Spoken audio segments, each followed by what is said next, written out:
order. And there was a surplus. Oh, yeah. Let's call this meeting to order, May 2nd, 2019, and it is 7:37. Roll call, please. Director Boyd. Here. Director Slater-Carter. Present. Director Harvey. Here. Director Marshall. Here. And Director Wilson is not present. Great. There is no president's statement. Oral comments. I have one blue slip from Barbara Mathewson. And because Barbara is on the Mid-Coast Community Council, I'm going to ask her to give a report on the Mid-Coast Council and what's been happening, because she's much more intimately involved with that than I right now. And so, Barbara, please. Do I have to move this? You can move it. You can even adjust it down. Or we can give you a step. A stool. Hi, I'm Barbara Mathewson, and I'm part of the Mid-Coast Community Council. I'd like to introduce our newest member, Tamara Powell, who has just recently joined our group. She lives in Moss Beach. Things we've been up to. We've recently held a series of meetings, our last 3 meetings, regarding the traffic debacle that we had down here in April. We had the CHP at one meeting, Caltrans, and the Sheriff's and Office of Emergency Services, and they listened to the complaints of our constituents and agreed that there was a big mix-up with the agencies not speaking. So they're going to be working on trying to work out something with that. We are also have met with Caltrans regarding the roundabouts at Cypress and California roundabouts or signals or some traffic calming issue. And let's see, Moss Beach Park is going to be rebuilt. They're going to the county's coming in, taking the play structures down, and we'll be putting in a new park. And we have adopted the highway between Etheldor and Highway 1 by the airport up to 17th. So if you see us out there cleaning, we're out there at least once a month. And we'll have our sign up pretty soon, hopefully. And that's about it. Thank you. Thank you. Barbara, can I ask you one quick question? Sure. What's wrong with the Moss Beach Park? It's falling apart. Really? And it wasn't made, when it was made with the volunteers that put the park together originally, there's not foundations and they're just wiggly. I took my granddaughters there several months ago and it's not safe. The climbing wall. I took my granddaughters there and it seemed Be careful. But anyway, they have a great plan. It's on our website, but it's a great, it's going to look great. Okay, Thank you. Thank you, Barbara. Thank you, Barbara. Let me see. Okay, moving on to public hearing, we have none, and consent agenda. Approve the minutes for March 27 and April 4, 2019. Approve financial statements for March 2019. Approve warrants for May 1st, 2019. SAM flow report for March 2019. Monthly review of current investment portfolio, connection permit applications received. Monthly water production report for March 2019. Rain report, solar energy report, and monthly public agency retirement service report for February 2019. Do we have discussion? Do we have comments from the audience? Seeing none. Do we have discussion from the board? Do we have a motion? I'll make a motion to approve the minutes. The consent agenda. Second. All those in favor, say aye. Aye. Aye. Opposed, abstentions? Motion and carries for the consent agenda entirely. We're at old business, moving right along. Review and possible action concerning Sewer Authority Midcoast Side fiscal year 2019-2020 budgets. Yeah, thank you. We heard this item at the last meeting, received a presentation from the SAM General Manager about the 2 budgets, SAM budgets. Just summarizing briefly We have in the collections budget, we see a significant decrease overall. That's from Sam's perspective, looking at all three agencies, and the decrease is simply due to the city is currently not listed in the collections budget, so there is discussion about city receiving services from SAM, so this might be amendment. It's not going to affect us. For us, the collections contract service would increase by roughly $50,000 or 17% over the prior year. On the general budget, Sam is asking for an increase of $1.35 million or 22% to a total of $7.4 million. Part of the general budget, part of these $7.4 million is an infrastructure division budget of $2 million. Montara's assessment would overall increase by $276,000 or 22%. We would send a total of $1.5 million to SAM. The recommendation is to, probably similar as last time, to discuss the item. We're recommending adoption of resolution of the Montara Water Sanitary District consenting to approval by Sewer Authority Mid-Coast side of its general budget for the fiscal year 1920, and adopt a second resolution, that's the resolution of the Montara Water and Sanitary District approving and adopting the fiscal year 1920 Sewer Authority Mid-Coast side wastewater collection system contract services budget. Thank you. Thank you. Director Slater Carter, before we proceed further, the General Counsel, both Dave Schricker and myself, have taken a preliminary, have reviewed preliminarily the issue of the potential conflicts of interest of Directors Marshall and Harvey due to their family relationships with some of the SAM employees. And so at this time, we recommend that the board withhold action on the SAM budget item as well as the Montara budget item as it relates to sewer services, so that we can seek advice from the Fair Political Practices Commission that implements the regulations that govern financial conflicts of interests. We don't feel that the law there's a definitive answer, and we think it's prudent to obtain definitive advice from the state agency, and so that's our recommendation.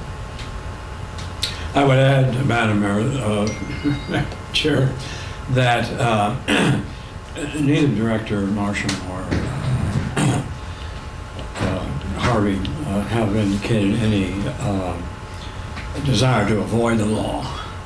And in fact, on the contrary, they're very desirous that we get as much in-depth research as we can.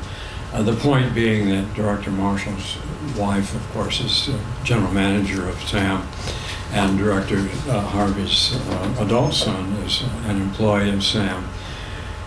And to the layman, there's sort of an implication of, is there something going on here? I mean, is this a normal reaction? The answer is no. The answer is that there are legal there is legal guidance.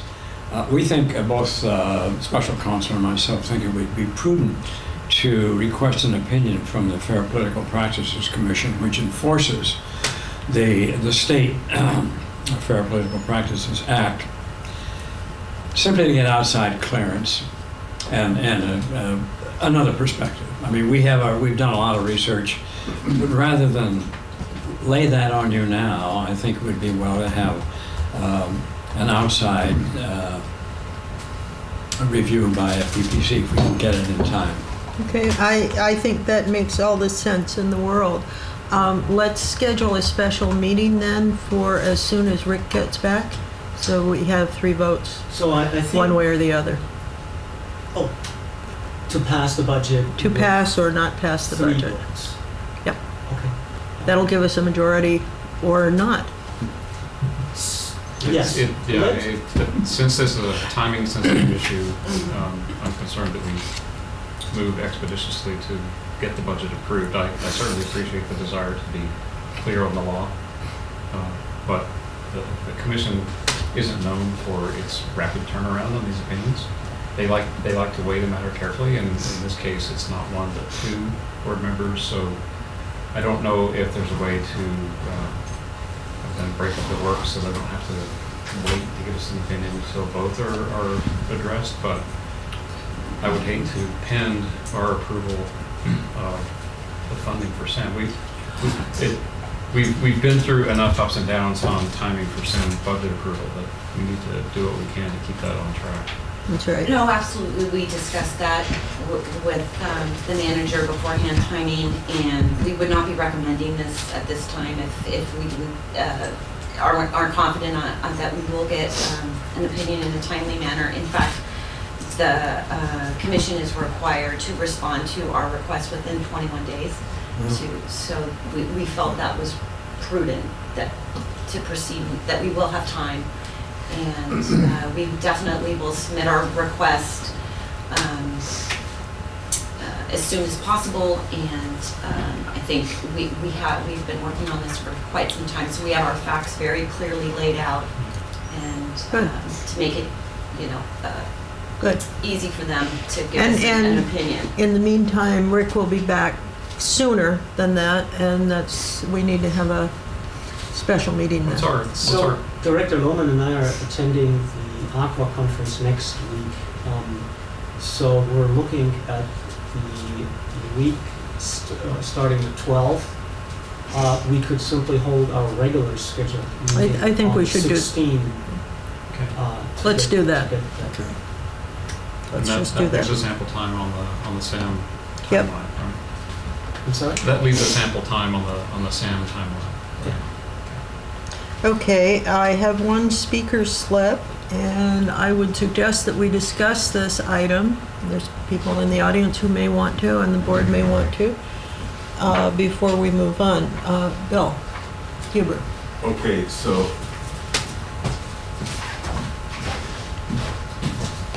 the issue that I had was brought up, and that was the conflict of interest.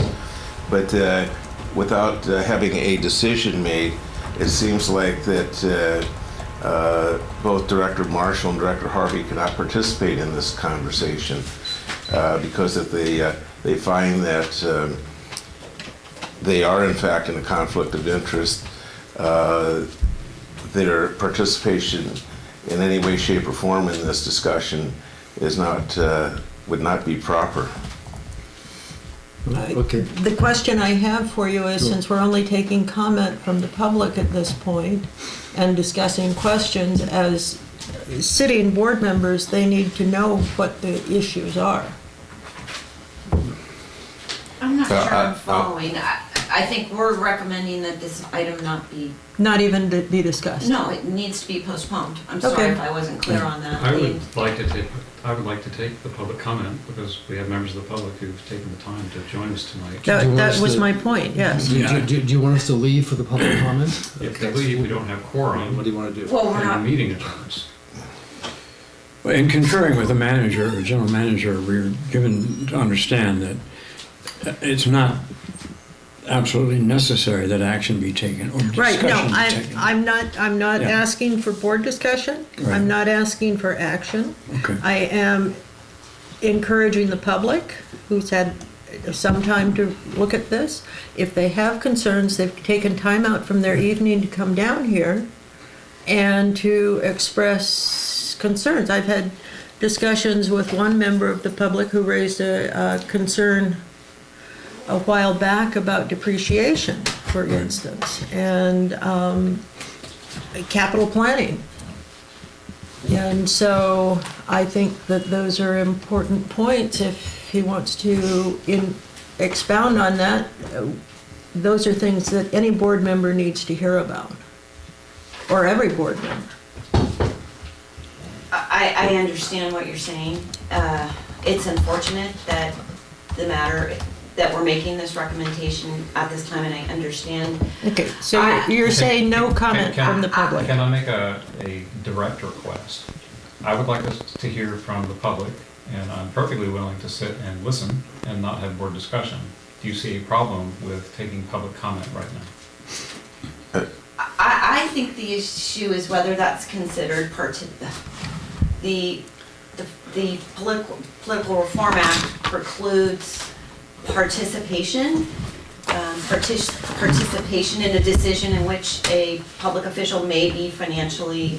Excuse me, well, why don't we just step out? If you do, Jim, we don't have a meeting. Yeah, we will, I tell you what, we will just simply continue I'm sorry. this I and, apologize to the members of the public. I'm sorry. Yeah. We can't hear your public comment tonight. I think you've heard the reasoning, so we'll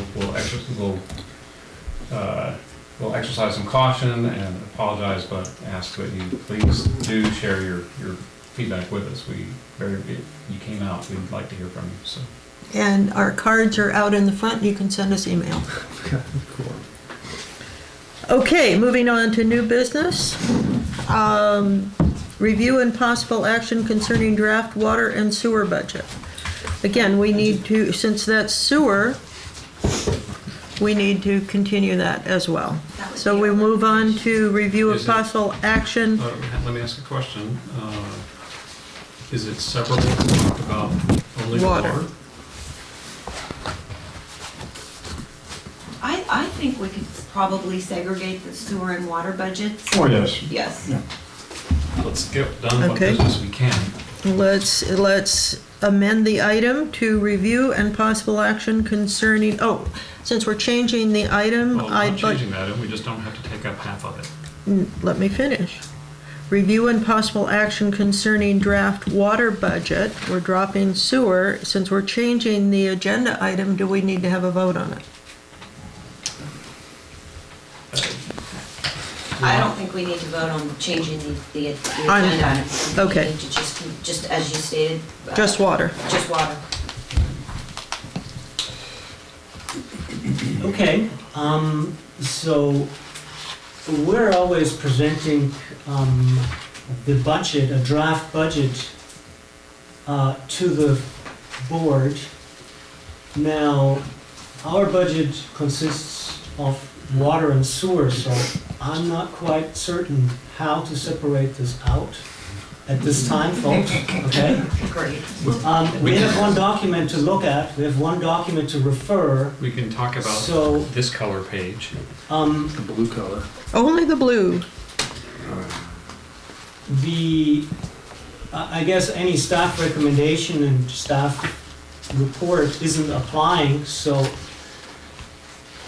I think what I can do is I can say, let's look at the blue page, Yeah. and we can ask Peter to tell us briefly what he's seeing and take any questions about the blue page. Thank you, Peter. Please. So,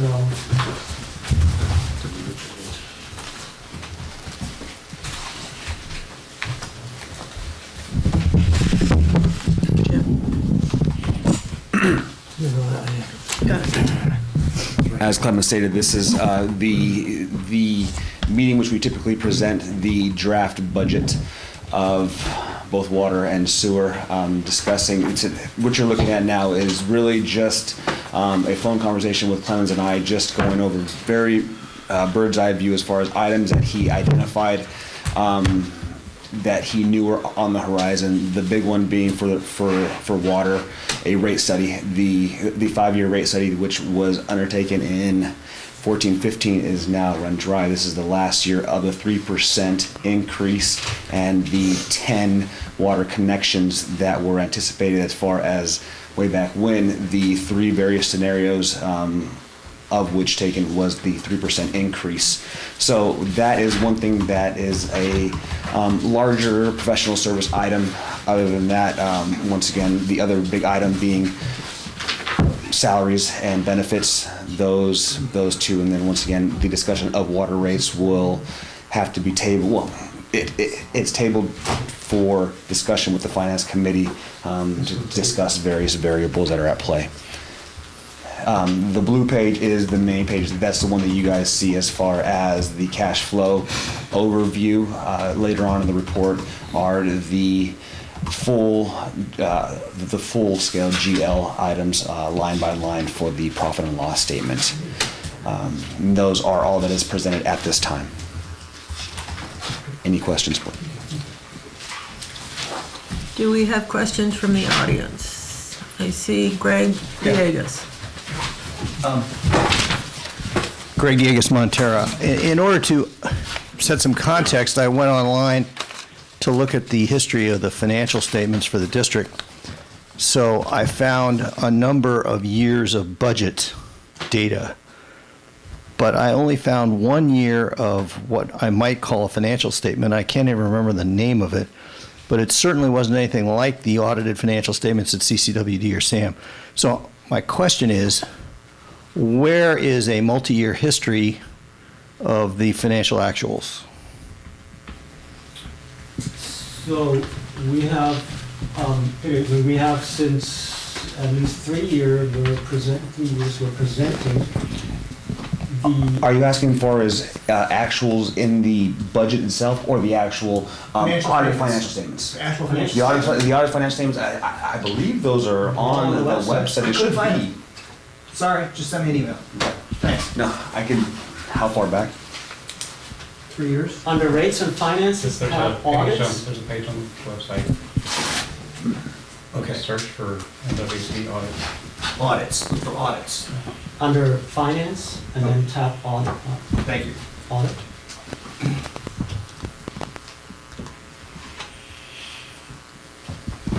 Any other comments from the audience?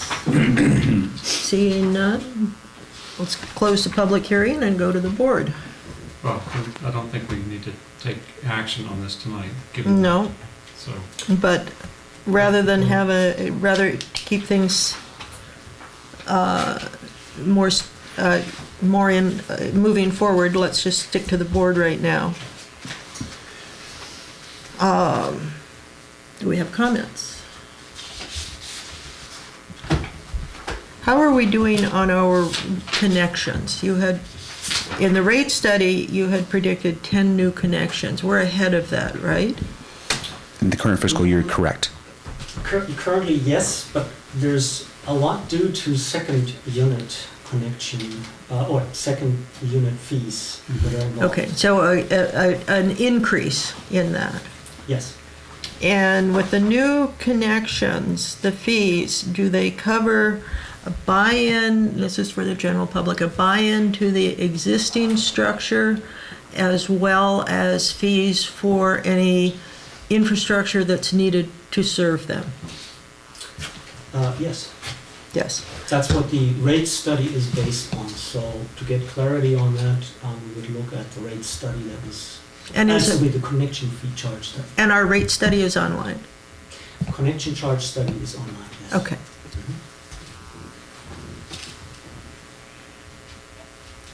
Don't have any comments at this time. Okay. Anyone else? No, thank you. Okay, let's move on then to review and possible action concerning the Alta Vista well monitoring report. All right, thank you. Okay, so, I think we can really get something done here. This is something that we've been looking at for quite some time. I'm not going to take too much away from, we have Mark Voisin here with Balance, who's presenting the Alta Vista monitoring report. But I'm just going to speak a little bit in advance of, I'm very happy to see this report now being delivered. We've tested the well since 2007 and put it also in production shortly thereafter, end of 2007, beginning of 2008. And we're at the beginning required to monitor for drawdown and the monitoring well surrounding the actual production well. And the aquifer is very different from anything that we've seen, that we see so far on the being production wells on the California coast. It goes into the bedrock fairly deep, so this is not a situation where we have a mix of sand and gravel and clay as in other production wells. So it's I think very important for us to take a look at how is this well behaving. Is this well sustainable is going to be our main and first question. Further, is the way we're using the well appropriate? And so in looking at that, we also actually asked for comments from our district water engineer who has extensive history with particularly this well, our situation, our water supply situation. And so there's four main comments that we received from SRT, and that is first, that the data presented in the report demonstrate that the district employs a successful habitat-responsible adaptive management approach to managing the complex fractured bedrock aquifer. So we're doing this, I think we're managing this aquifer in the right fashion. The second is the district's combination of sources in its water supply portfolio allows for a favorable combination of deep bedrock and shallow aquifers to create sustainable supply and assure water service reliance for its current and near future customers. So where this goes along with this, that while we're seeing that this well has a lot of capacity, we saw some limits to what the aquifer can sustainably produce. And that is why this is always seen in conjunction with other sources. So we have to manage keep our tanks full by turning on and off a number of different sources. And the way we've structured that and prioritized the different sources is one that works. And we have actually a different approach during drought. That's when we're accessing this aquifer a little bit more. And that seems to work very well. Ultimately, I think it should be clearly noted that the amount of water that can be taken out of this well is sufficient for this community. I think we see, however, some limits to this aquifer. It cannot produce. It can produce some more, that's for sure, but there are limits to what this well can do.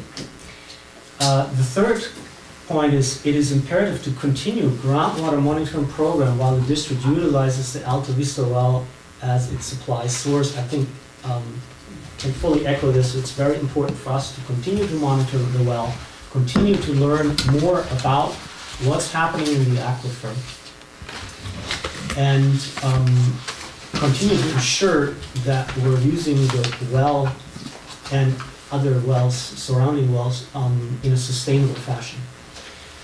And of course, the district should continue its exploration efforts to find additional or improve existing water supply sources to strengthen its water supply portfolio for the purposes of long-term supply reliability.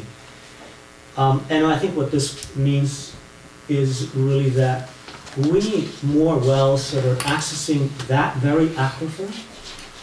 Doesn't mean that we can take more water out overall from aquifer, but we have better access to it and can vary different sources. That gives it a lot more flexibility. So with that, I would like to ask Mark to present the findings of the study. If you want to come up and help me fire the computer up and come. Yeah, sure. There's a few slides here. There's actually 13 slides if that works for you guys. It means maybe 10 minutes, but I can breeze through a couple of them because several are photos. Ooh, nice. of the watershed. And like Clemens said, the well is, there's a couple things I want to say before we show the slides. The well, as Clemens said, is very unique. It's extremely unique well and aquifer, and unlike any other well that the district has, and also up and down the coast. There are very few wells like this. And the other thing is, the reason this report is coming out now, after 11 years of monitoring, is that it's a complex fractured granitic aquifer from which the well draws water. And it's because of its complexity, it requires more attention, and there's more uncertainty in prediction, and requires more monitoring. And after 11 years of monitoring, since 2008, when they first brought the well online, we've gone through, we started during wet years and went through a 3-year drought, 2007, 8, and 9.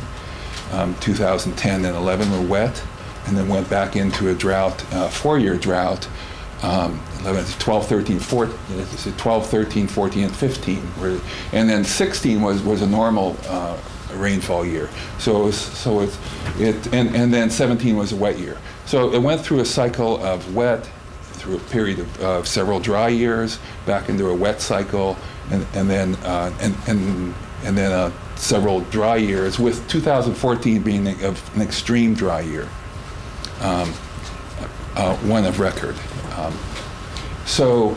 And now 2017 was a wet year, and we decided to wrap this up because that's what we were looking for at the beginning of this monitoring period, is to see how the well performs across that cycle of wet and dry years.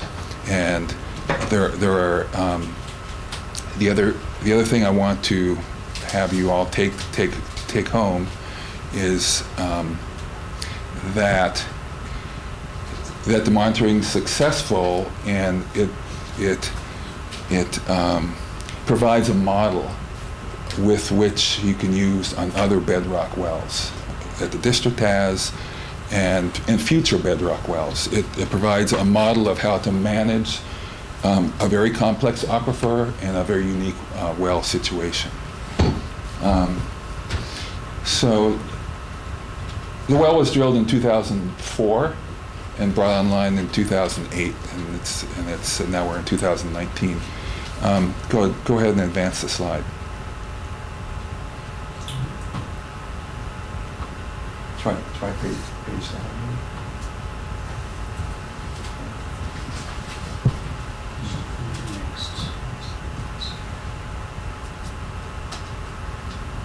Oops. Well, okay, that's a real quick one.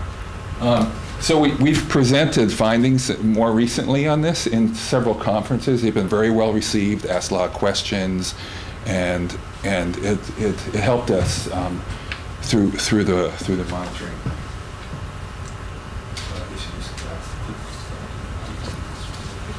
Okay, this is the only geology map I put in here because it's a really fun map, because it shows in a very simple way the Montara Mountain. Okay, the map shows the Selenian block, which is a portion of the plate. It's a small subplate just off the coast, and it's bounded by the San Andreas Fault, which we all know the Selenian block is moving northward relative to the rest of California, and that's the San Andreas Fault. That's the major fault that's moving this block, and the Selenian block is a granitic basement rock, and Montara Mountain is sitting at the front of that movement, where the San Andreas Fault and the Seal Cove Fault, which is on the west side of the block shown there, they converge right up there by Point Reyes. And so Montara Mountain is this uplifted granitic batholith that's been compressed and is converging and twisting, actually, because Seal Cove Fault is going the other direction. So there's this movement of this plate that's going this way, and it's doing this twisting motion and then compressing into the northern part of that fault. So that produces a granitic rock, a batholith, what geologists call, that's heavily fractured. That's one unique condition of this aquifer.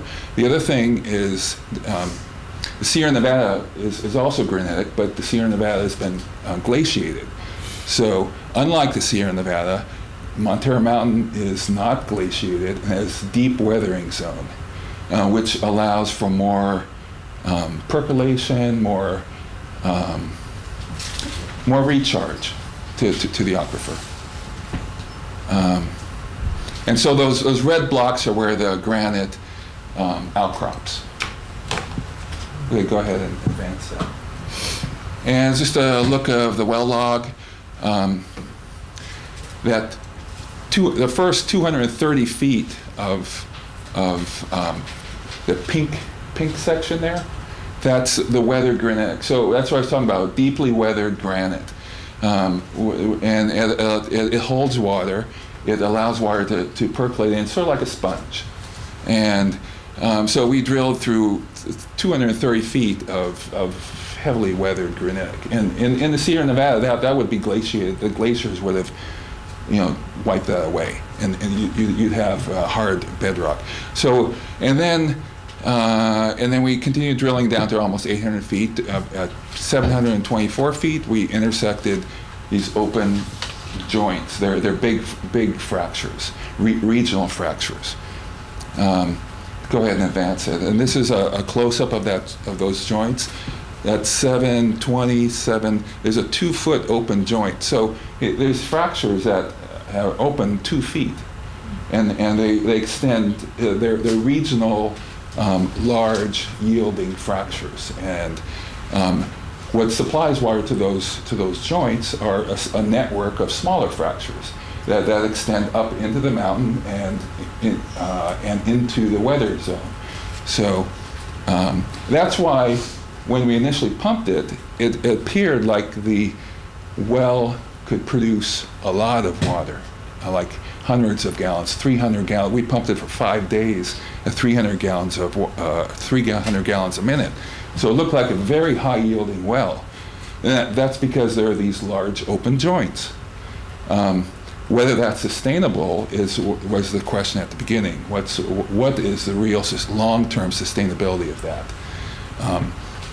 And that relates to the overall fracture network within the rock. Go ahead and advance that.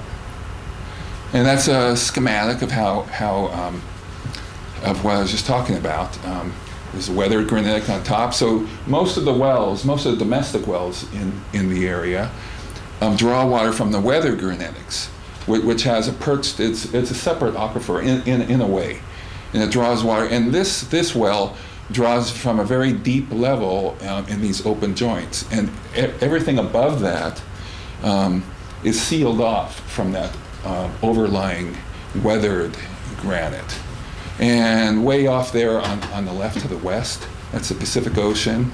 And the other point I want to make here. This is the Pacific Ocean. Yeah, Pacific Ocean, and just on shore there, that's it's in fine print there. That's the terrace aquifer. So along the coast, there's this. It's called the Half Moon Bay Terrace Aquifer Basin, and that's the DWR regulated by SGMA, the Sustainable Groundwater Management Act, regulates that aquifer. And this well draws from a different aquifer that's unregulated by SGMA. That's an important point to take on. Go ahead, advance that. And this is some nice pictures. This is Martini Creek from the top, and showing there's colluvial wedges that capture rainwater, and it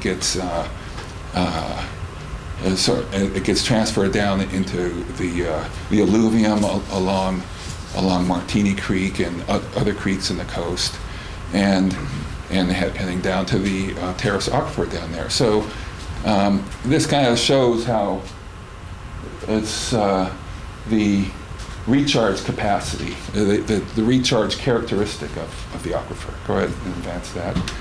And before drilling this well, most of the interest was in the Half Moon Bay Terrace Aquifer. There was back 20 years ago in 1999, the DWR did an analysis and recommended drilling in the terrace. That was the thinking at the time, and it was the board member here, the staff that wanted to look at the bedrock too, and advance that. Just showing the monitoring period. We talked about that very quickly. The blue is the rainfall, the total rainfall for each. It's in percent of normal. So 100 is normal, like an average rainfall. It's 30 inches a year. So those blue columns at the beginning, the well was drilled in 2004. Then we had a couple years of wet year, and then the 3-year drought, and a couple of wet years. And the other interesting thing about this monitoring period is the pumping rate changed. It had a symmetry to it.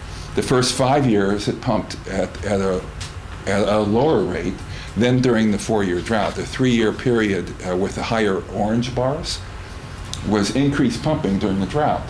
So this well provides drought reserves. However, there are limits to pumping that, and we brought them back down, or the district brought them back down to previous pre-drought levels, and with increased recharge, water levels came up. And so I think there's a couple other things here I just wanted to point out. Just to say that the monitoring we're monitoring stream flow, shallow groundwater levels, and we're applying a very conservative drawdown guidelines that were developed in Carmel, bedrock, groundwater elevations, and then groundwater age dating. More recently, we wanted to look at what happens when you pump the well harder during a drought. What happens to the age? And in fact, it drew on older water. Age dating is characterized as either ancient water or modern water, and both those were seen during the higher levels in the drought with less recharge. Backing off with more recharge, those older waters weren't drawn on, if that makes sense. Go ahead and advance that. We talked about some of that. So Clemens has already mentioned this, to continue monitoring, because this method and approach to monitoring across cycles of dry years and wet years is a effective approach and model to apply to other wells, and it suggests that continued exploration of the bedrock can be successful. Is there anything else there? I think there's a qualitative check for, it's a little bit, a lot of what we're doing is quantitative, measuring flows, measuring depth to water. There's a qualitative check to this too, in that the long-term pumping from the well, go ahead and advance that one more. The long-term pumping, oops, went a little bit too far. Go ahead. Well, I'll work from memory. The long-term pumping is roughly equal to the base flow of the streams. So that's kind of a qualitative. If you had like an order of magnitude of pumping over the base flow of the streams, then you might suspect that something is out of balance. But the pumping of the well is roughly, over the long period, is roughly the base flow in the streams. I think it was 0.2 CFS or 80 gallons a minute or something like that. And the other qualitative check was an area. If you take that long-term pumping, what area do you suspect would be the recharge area for that? Because ultimately the success of of managing this well is balancing recharge, pumping with recharge. And in that balance, there is a capacity of increased pumping during dry periods for drought importance, and during emergencies, and that you balance that by backing off when needed. That's why we need more monitoring, is to balance the pumping with the recharge, and we have to know what the recharge is. So the area is roughly equals the watershed of that's a reasonable area. And I forget what it is, like a quarter or a half a square mile area. If you had something orders of magnitude bigger, like 10 square miles, and you'd wonder, well, is this really in balance? You want to both quantify it, but also qualify your pumping with the landscape, and that's what the qualitative portion is. So that's my completed 13 slides. Thank you. I see we've got questions from the audience, and Greg, if you would fill out a blue slip when you're done, thank you. So my question is... No, go up. Go up here. If we did not do any pumping, would the water in that reservoir accumulate indefinitely and infinitely? Or is it reaching some capacity and overflowing, and where's the water going? Is the question clear? Uh-huh. Are you talking about in the fractures? In this structure, this lower granite structure that he's talking about, my question is, does it accumulate infinitely and indefinitely if it's not used? Okay. Okay? Or does it go somewhere? Is there a finite capacity and it goes somewhere? Yeah.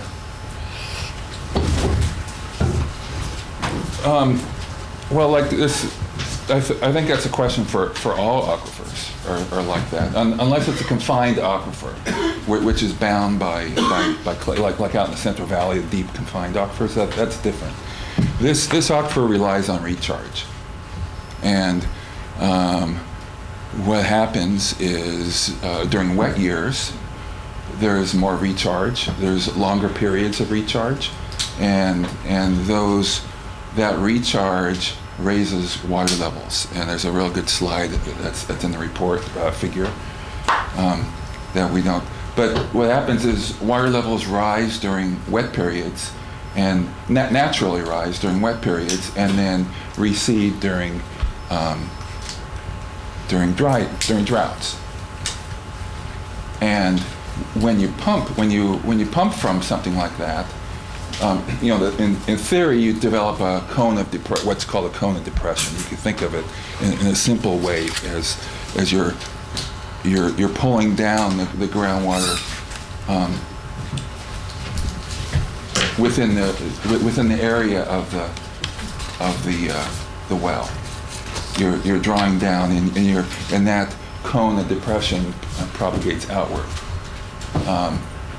So your question was, so what happens is when you pull down just to finish that thought, when you develop a cone of depression, it increases recharge because there's a higher gradient, and you get more recharge, and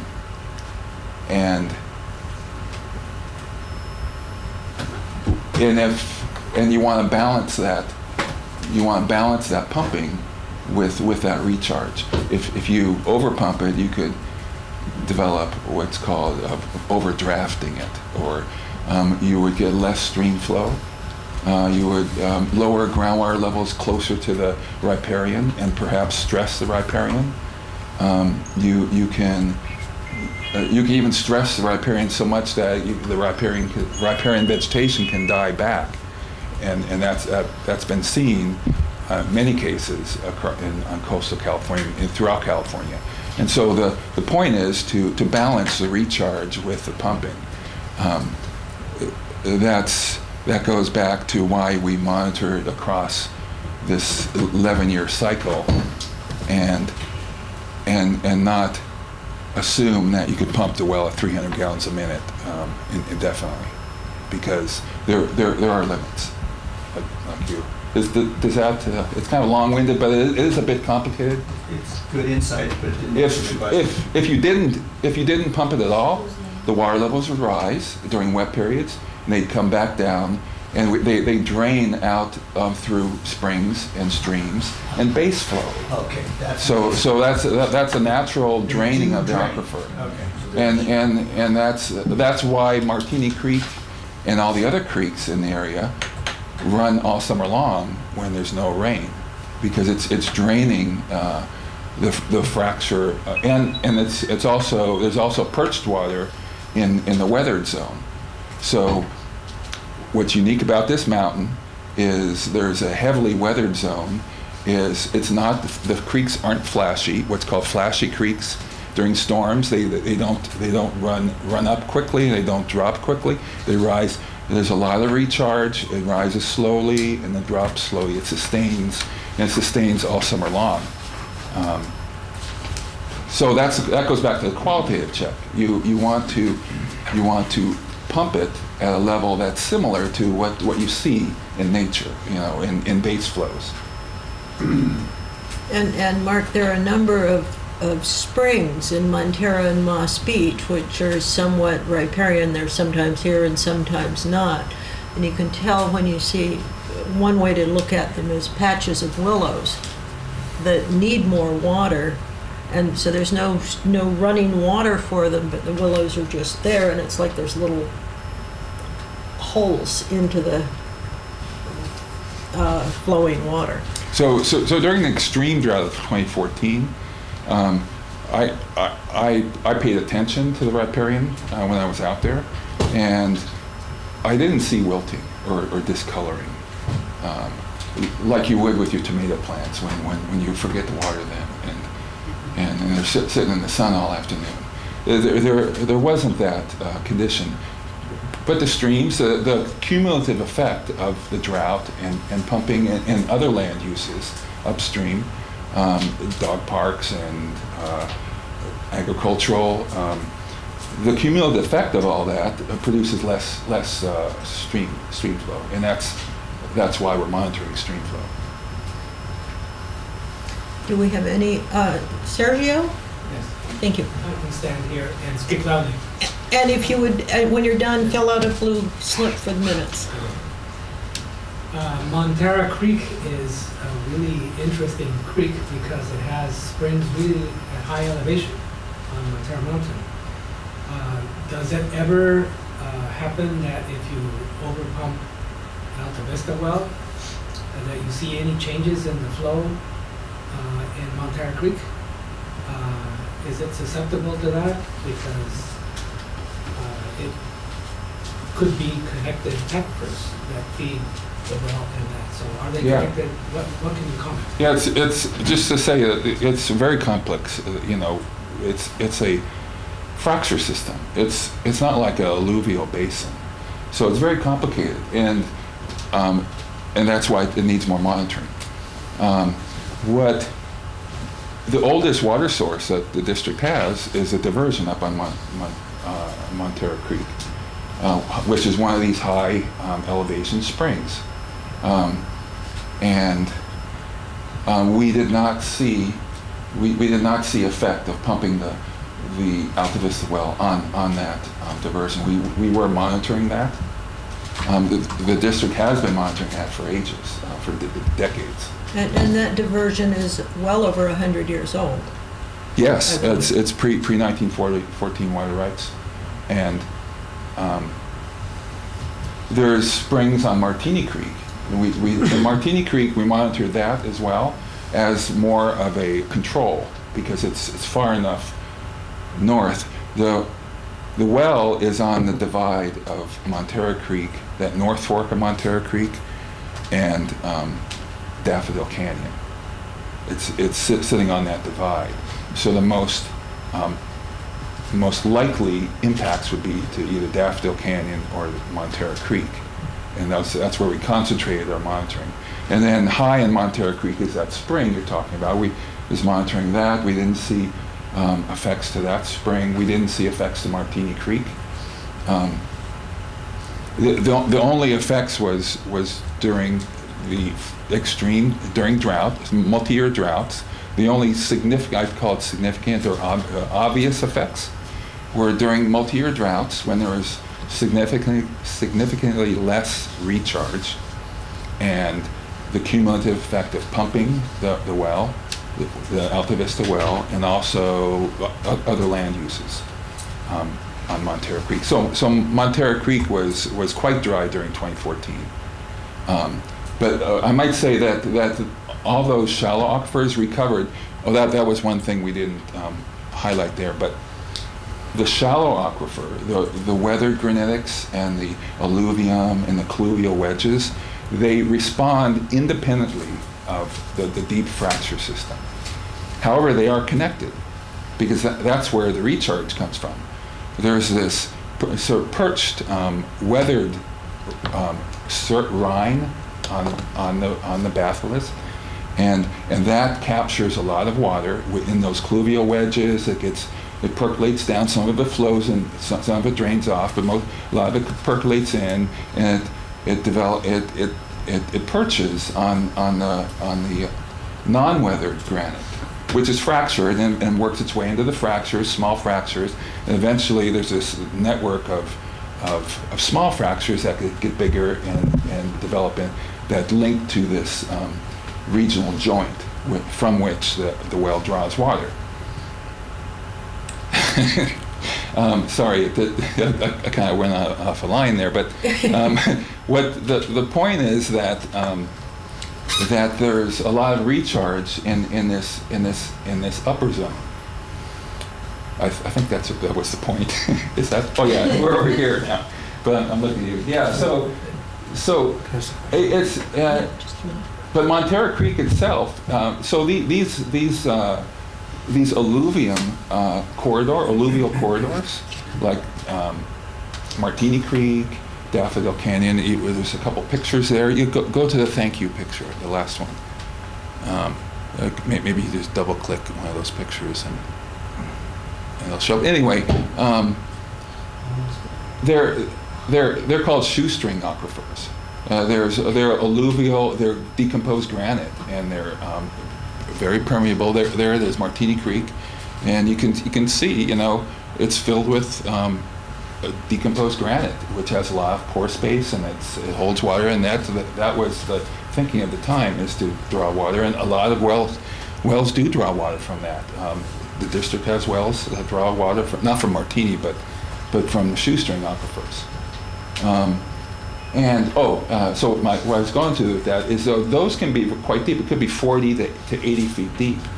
So that's what's unique about Montara Creek, is it gets quite deep. The alluvium gets quite deep.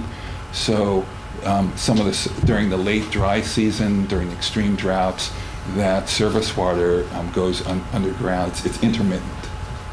It's naturally intermittent because of the deep alluvium in that portion of the creek.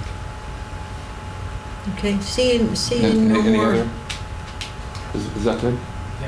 Yeah. Seeing no more questions from the audience, let's bring it back to the board. Jim? Mark, is it true that you used a diviner rod to find out where to drill? No, I didn't, but That's what Barry told us. yeah. And then No, it was a lot of science. We did fracture analysis. In the end, there was a bit of good fortune. And then the other question, you didn't mention the monitoring wells. When you were pumping really hard, did the monitor wells drop? The monitoring, there are different monitoring wells. There are shallow monitoring wells near the riparian, specifically to monitor the water levels near the riparian vegetation. That's the first indication. Well, the first indication is the flow, and then the shallow monitoring, and then we have deep wells too, deep bedrock wells. So we're monitoring. That's how we know there's a separation. They respond independently. So every winter, the shallow aquifer near the riparian fills up quickly. It fills up. So we have these monitoring wells, and then during the dry season, the water levels drop down. And if you look at the report, there's a good history of that, where the shallow aquifer fills up and then drops down each year. And there was this base level during the dry season that it would drop down to, and then fill up again, and drop down, fill up again. And that repeated, except during the extreme drought. There were 2 years, the 2014 and I think it was 2013, when it reached a different level, quite a bit lower, that suspected or suggested potential for riparian stress. And so that was kind of like a yellow flag that went up. But with intense pumping? With increased pumping during the drought. So when there was less pumping recharge and there was more pumping. The monitor levels? There was less recharge because it was drought. Okay. And we were relying on this drought, relying on storage, which is deeper. Which comes to Clemens and your comment that the Alta Vista well is not limitless. No, it needs to be managed. It relies on recharge. You have to balance the recharge with the pumping. The pumping with the recharge. Okay. It's a good method for that. We have several different lines of shallow, deep groundwater levels, and then good, and then to top it off, there's this age dating.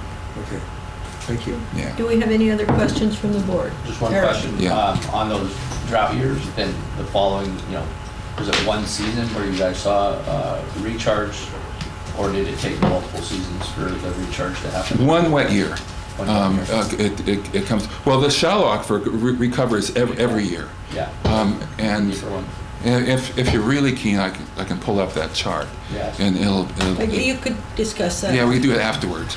But yeah, that's what, yeah. Basically, The shallow aquifer recovers every wet year. Every season. It's just that during the dry year, it was more extreme during the drought. Thank you. Good. Scott, do you have any questions? Thank you. Okay. Just before you, Clemens, I have quick questions. This is one of the Coastal Commission requirements for running the well, is to do a study.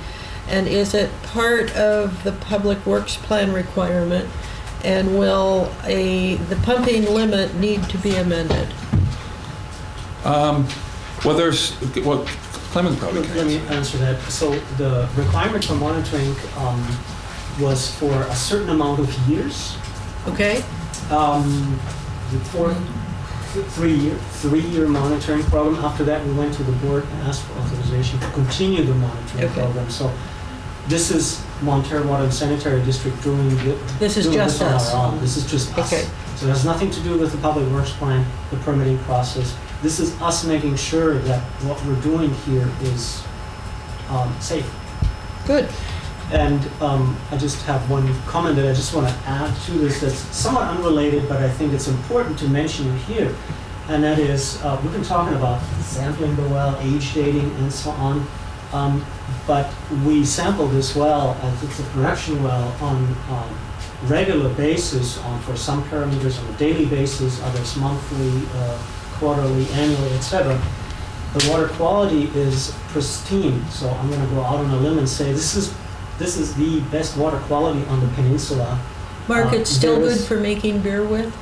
So there is folks that are collecting the raw water directly to dilute the vodka that is distilled and brew beer, and so this is pristine spring water. So we don't need to buy Fiji or French water. You can just open up your tap in Montara, and the quality is outstanding. Probably higher than the bottled water. That's Yeah. for sure. Don't run the risk of bacteria contamination. not That's pipes. Actually, before you ask your other question, I just wanted to clarify your question. I may not have said it so clearly. The shallow aquifer recovers or is it your question? Every year, the shallow aquifer recovers with the winter rain. It's a deep aquifer that takes an extremely wet year, and the weather like 2017, 2010, 2006. Those are the years that reach the deeper levels. So a 10-year Mostly, drought. there's always recharge. It's always trickling down, but those years there's more, and that's where it's significantly seen or observed in the water levels. Right, okay. It's, Thank you. Okay, let's move on then to the next item. Review and possible action concerning Wagner well rehab and water main replacement project, construction contract award approval. Yeah, thank you. So the board authorized to bring this, go out to bid with this project. What we're looking to do really is the replacement of all above ground structures on the Wagner well, and also to replace the pipeline that connects the Wagner well with the Drake well. We've received bids, 2 bids, and our water engineer, who is here tonight, and can take question about this item as well. The low bidder was Andrini Brothers of Half Moon Bay. The amount was $224,202. And with that, we asked to adopt the resolution of the Montara Water and Sanitary District accepting the bid for construction of the Wagner well rehabilitation and water main replacement project, declaring lowest responsible bidder for said work, rejecting all other bids, approving and authorizing execution of agreement for said work, and directing return of security deposits. Okay, do we have any questions or discussion from the audience? Seeing none, let's bring it back to the board. Seeing none, do we have a motion? I motion. I second the motion. And Jim? All those in favor say aye. Aye. Opposed? Abstention? The motion carries 4-0.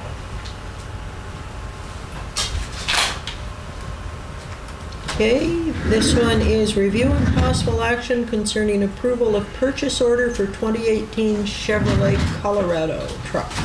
Yeah, thank you, Catherine. So this is really an opportunity to purchase a truck, and we're somewhat out of sequence here. The board authorized the purchase of light-duty Chevy Colorado, simply the smallest truck that we could find, quite some time ago, over 6 months ago. And this is through a state purchasing program that guarantees that we get, we don't have to negotiate prices, we get, the cheapest price that's possible. What happened was that, unfortunately, the company that we're working with built the wrong truck and delivered the wrong truck. So we had to send it back, and the truck that we're actually purchased is now being constructed and hopefully delivered very soon.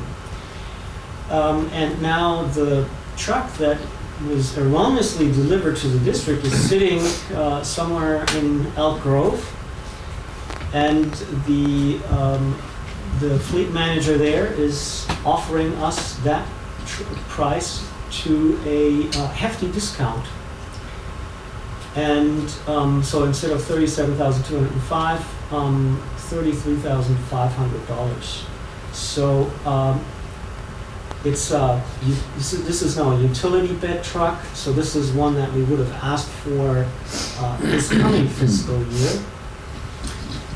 So this is not in our capital improvement program. We didn't plan for the purchase of this truck, but the idea here is to then to purchase, take advantage of the situation, buy the truck at the discounted price, and then we don't have to purchase the truck in the coming fiscal year.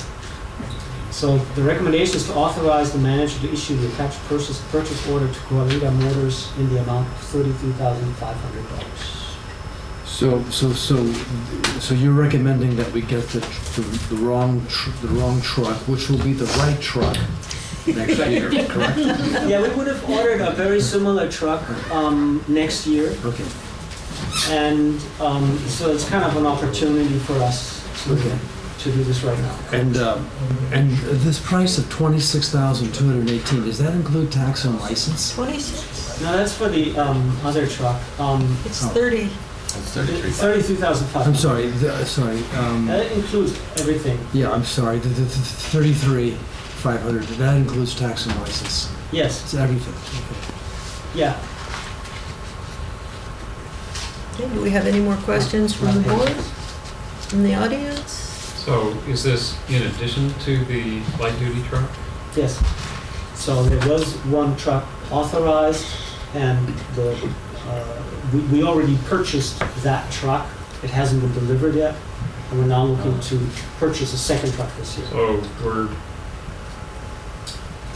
it's a kind of an inverse opportunity cost thing here. So, all right, so we're talking about just doing the spending early, but gaining a discount and getting the utility. That's right. Difference. It does accelerate when that one wears out by a year, but we'll get a year of utility. Okay. And does this have good rust protection on it? Yes. That was an issue that we had with our prior utility bed truck. It's one that we always run a risk of, but yes, this one has proper rust protection. Any more discussion? Do we have a motion? So moved. I second the motion. Thank you. All those in favor say aye.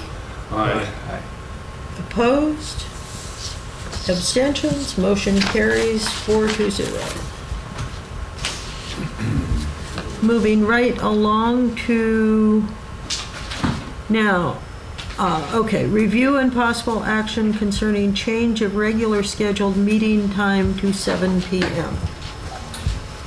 Yeah, this was a request from Director Harvey that we received at the last meeting, and that is to consider changing the beginning of our regular scheduled board meetings from currently 7:30 to 7 p.m. And so we're asking for board discussion at this time. If the board is inclined to make that change, then staff would prepare the necessary code amendment, bring this at a subsequent meeting to the board. Okay. Okay, Scott, is this a problem for you, given your early hours and late hours and It's the commute? It's working in the South Bay that makes it an issue. 7:30 is easier. Hitting SAM meetings was not quite such a problem at 7 because it didn't include driving on up 1. I can adapt if this is what's best for everybody. I have no opinion. I prefer later just because that's how my day works, but I can adapt as well.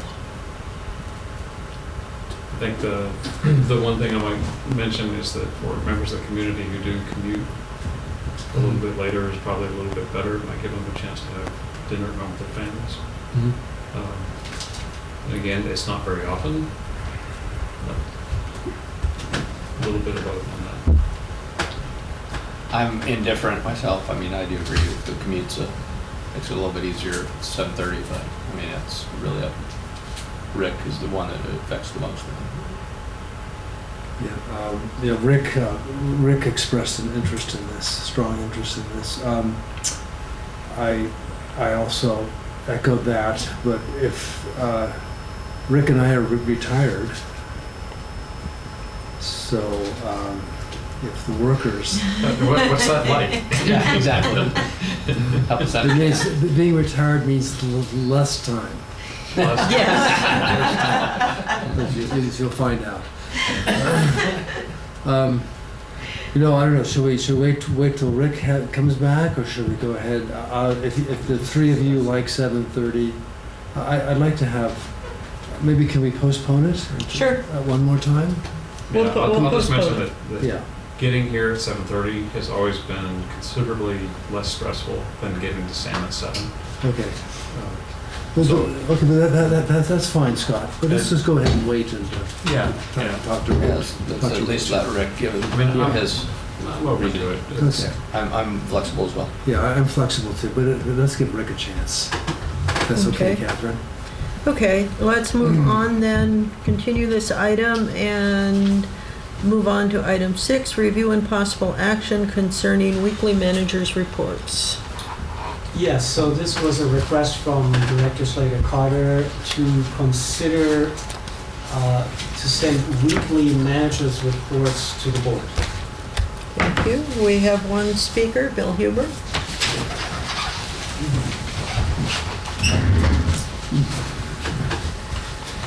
I feel that this issue, although it sounds like it's very minor, is actually goes to the heart of the MWSD management and governance. The general manager, Clemens Heldmeyer, is paid over $200,000 a year to manage the district. His duties as the manager of the district are clearly laid out in his job description, his performance reviews, and in the strategic plan. Having him submit a weekly manager's report to the board fundamentally undermines his authority as the manager and reduces him to an overpaid staff person, with the real management of the district then residing with the board. The board's fundamental obligation is to represent the public's interest, overseeing compliance with the budget, other fiduciary obligations, overseeing rates, and district policy.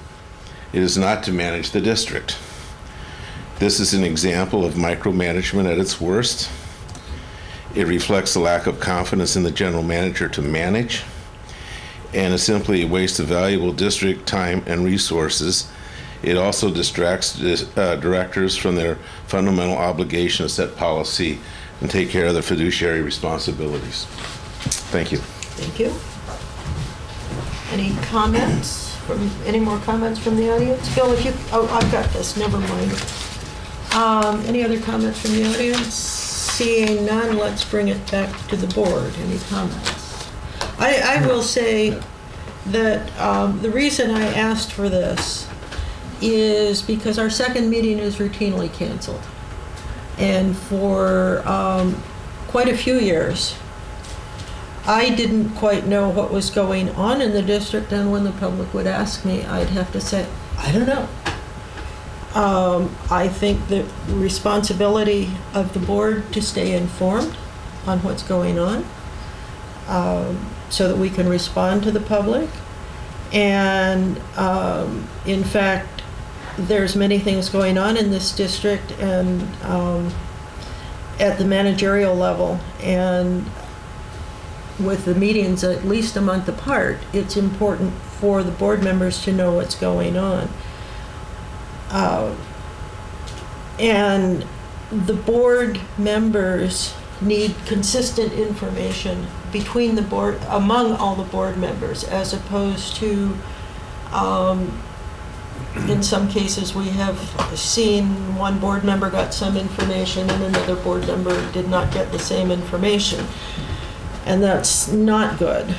The other is that we have a new performance review committee, and this is a good way for them to keep track of what is going on and to be able to make a fair evaluation. We had weekly managers' reports from George Irving for a whole lot of years, and we kind of let those slip. And I think I've been getting the weekly managers' reports at SAM, and I find those very useful. It doesn't change the board into a micromanager. It makes the board more informed as to what's going on in the district. And so I would like to see these start. And so that's my rationale. Does anyone else have comments? Are you seeing this as something different from what we see in the typical general manager's report? Which comes out once a month now? That's not my question. And no, yes, I am, because there was one of the things that had me very upset, and has been for this whole lawsuit, was Half Moon Bay, was to find out there were managers' meetings going on between the three managers, one of whom is suing our district. And it seems to me that, and there was also a request from the SAM board for the managers, all four managers, to be discussing things about SAM, and there were meetings going on that did not involve the SAM manager. So I have been concerned about other things that have been going on that I would like to know about, not so that I can micromanage and tell Clemens, this is what you do or don't do, but so that I'm better informed of what's going on. I don't know if we need to know if we've paid our mailbox fees, for instance. But there are other things that I think the board does need to know about. And in more detail than we get even with these sparse monthly reports. Philly? I'd like to hear from the board. Do you have any more comments before? Yeah, I mean, I think what I'm hearing is something about the relative frequency and certain items that are of interest to board members that aren't included in what we get on Yes. in the regular report. I certainly take the point about, look, if we cancel one meeting out of the two every month, we go to a monthly update. I think we might do well to express our desire to have certain items, updates on certain kinds of items, and be just really clear about, you know, things that we think are of interest to help us do our job. If we haven't been asking for those as a group, then I'm not surprised that we're not getting them. Right. And I think the notion of maybe we need it a little more often than once a month. You know, if there's travel involved, vacations, whatnot, I don't expect to get something while somebody's on vacation. But No. But if we, you know, a twice a month cycle is kind of better than a once a month cycle. And if that's practical, maybe that's something it makes good sense to ask for. Sure. I agree that we should get weekly reports when it's reasonable, you know, not vacation. Clemens does communicate with the board. Does a good job in communicating with the board.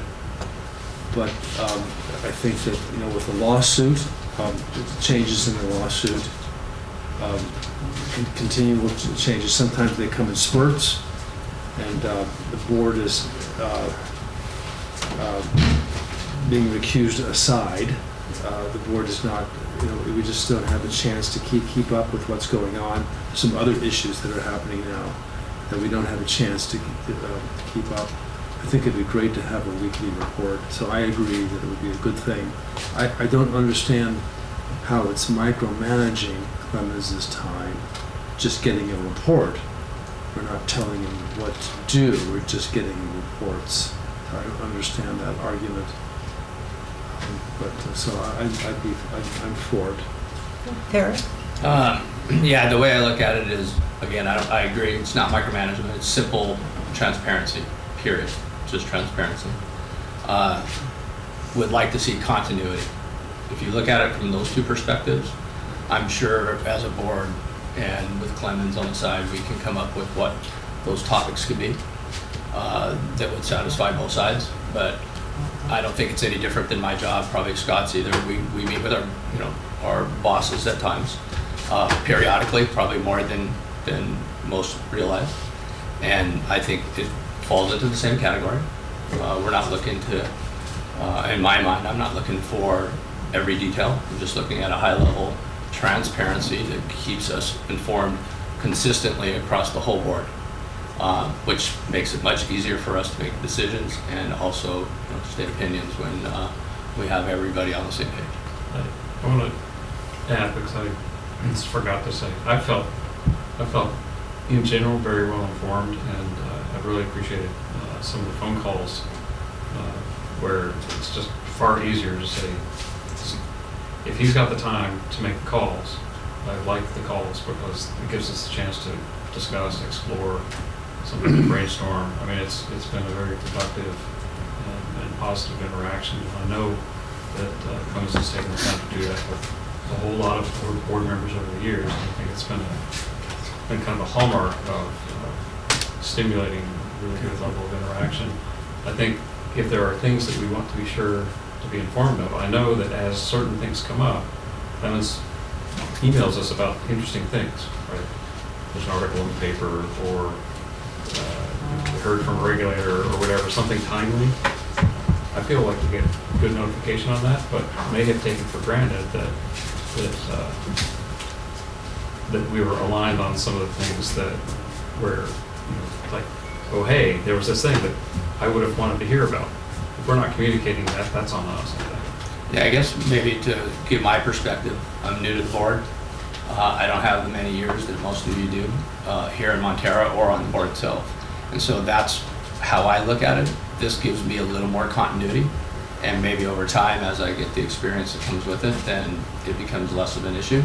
But I think with a lot of the things that are going on, it makes it very difficult for me to go 1 month, sometimes 6 weeks when we first started, between me knowing what's going on. And that's kind of my viewpoint of this.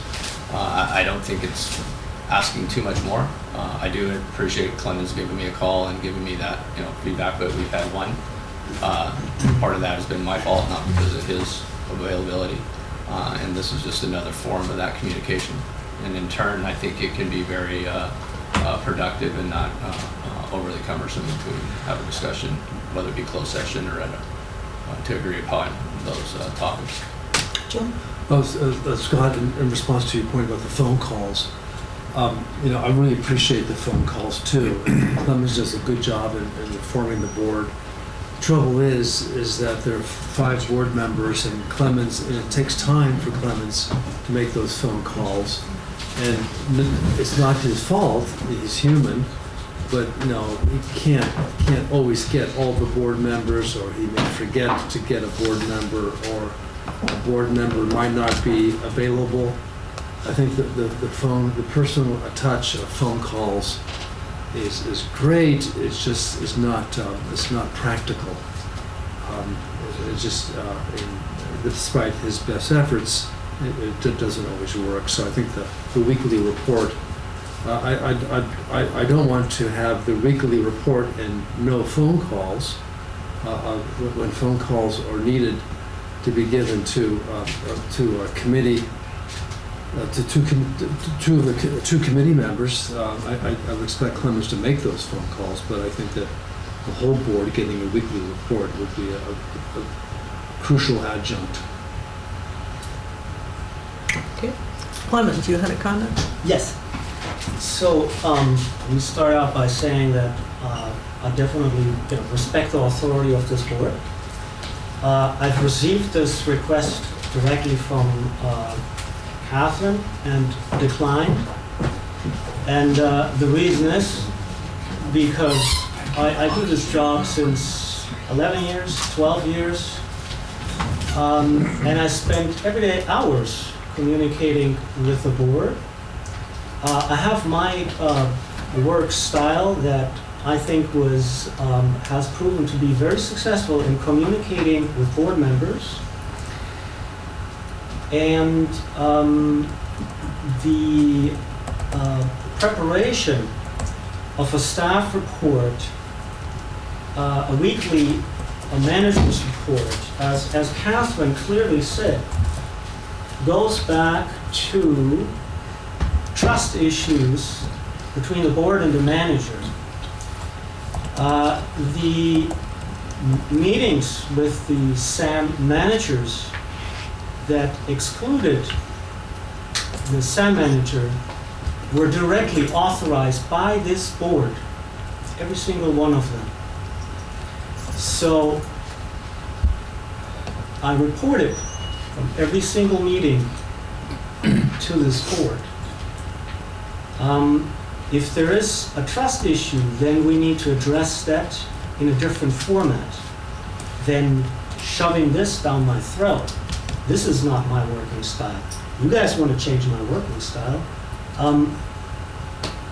You sure can, but you gotta understand that that is not in my interest. My interest is that board, management, and staff work closely together and find that common ground. And, you know, demanding this report, you sure can do it. I certainly think the thing I've heard several times was about notification about the meetings and awareness about the meetings and awareness about what happened at the meetings. And that's the thing I keep hearing over and over. And I think that if we set a clear expectation of what our interests are about what we want to be kept notified of, I think it's a whole different question of the form in which that takes. And Jim, if Clemens has, if his prioritization allows him to spend the time to make the calls, I'm not going to tell him not to make the calls. I like the calls. I can read a couple of paragraphs of text, or we can have a free-form conversation. I know which one I'm going to get more out of. I don't always have the time to take the calls, but if I don't have the time to take the call, I'm not reading the report either. So I take the point. If there's an issue about there's things that we feel like we need to be informed of, let's work on that. If it's a matter of we don't want to go a month between getting a manager's report, okay, let's talk about what, if we don't have a meeting, can we still have a manager's report? I think that's a different question, and not one that goes to trust, but rather goes to just information flow. We can separate those two things out and take them one at a time. I think we're in a better place. I'd agree. To me, it's information flow. I know, Clemens, from your standpoint, you communicate, but when we sit on our side, sometimes it doesn't feel that way, and it's not that you're not doing your part and doing, I think, a positive effort. I think it's more about that. So I think if you would look at it from that perspective, I'm sure we can come to some sort of, as you said, a flowing kind of change in how that communication comes, which probably would fit into your style.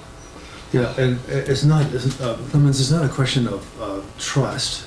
When I spoke for this, I wasn't thinking of not trusting you. I wasn't thinking of cramming it down your throat. I was thinking of more of the aspect of a weekly report would be great, and then as opposed to you having to make phone calls to all 5 board members once a week. I mean, especially when there's a big issue. Well, hold on, Scott. Especially when there's a big issue, a couple of big issues happening, the lawsuit and maybe another issue happening. Some of the board members are involved and some aren't. Some might get the call, some might not. It's not trust, it's just a big practical for all of us to get the report, to get the communication with you at least once a week. That's what I'm thinking of. I think that the logical thing, the apparent thing seems to be, I think is clear to be a weekly report. If you think that's really insulting a request, what alternative do we have to get a kind of a weekly report for all the board members? We need to have the same information consistently. I don't know how I can ask about what I want to have reported on